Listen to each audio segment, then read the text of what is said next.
Hi friends, this is Syed. Welcome to my channel. ఇప్పుడు మనము 1949 నుంచి 1972 వరకు ఉన్న 10 రూపీ నోట్ గురించి మాట్లాడుతున్నాము. దీని సైజ్ చూసుకున్నట్టయితే 146/82 mm వస్తుంది. సేమ్ యాజ్ ఇట్ ఈజ్ మనం ప్రీవియస్గా మాట్లాడుకున్న నోట్ విధంగానే ఉంటుంది ఈ నోట్ కూడా. సో ఇందులో వచ్చేసి మనకు టాప్లో చూసుకున్నట్టయితే మనకు రిజర్వ్ బ్యాంక్ ఆఫ్ ఇండియా అని, మిడిల్లో చూసుకున్నట్టయితే 10 రూపీ ఇవన్నీ ఉంటుంది.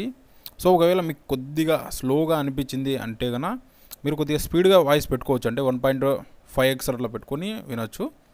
సో చాలామంది కామెంట్ చేస్తున్నారు కొద్దిగా స్లో అవుతా ఉందని, అంటే కొద్దిగా ఎక్స్ప్లెయిన్ చేయడం వల్ల కొద్దిగా టైం పడుతూ ఉంది.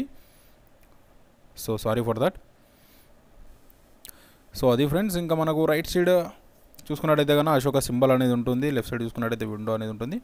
సో అలాగే మన బ్యాక్ సైడ్ చూసుకున్నట్టయితే ఒక పడవ సింబల్ ఉండి మనకు కింద రిజర్వ్ బ్యాంక్ ఆఫ్ లోగో అని ఉంటుంది, right side window and left side వచ్చేసి మనకు ఇందులో వచ్చేసి మనకు ప్రీవియస్గా 8 లాంగ్వేజెస్ ఉంటాయి కదా, ఇందులో వచ్చేసి మనకు 7 లాంగ్వేజెస్ ఉంటాయి. సో అది ఫ్రెండ్స్, దీని వాల్యూ చూసుకుంటే మీకు స్క్రీన్ మీద కనబడుతుంది కదా, 380, 300 టు మనకు 500 వరకు ఉంది దీని వాల్యూ. సో అది ఫ్రెండ్స్, ఒకవేళ మీ దగ్గర ఈ నోట్ ఉందంటే కనుక ప్లీజ్ కామెంట్ చేయండి. ఐ హోప్ మీకు వీడియో నచ్చింది అనుకున్నాను. వీడియో నచ్చిందంటే ప్లీజ్ లైక్, షేర్, సబ్స్క్రైబ్.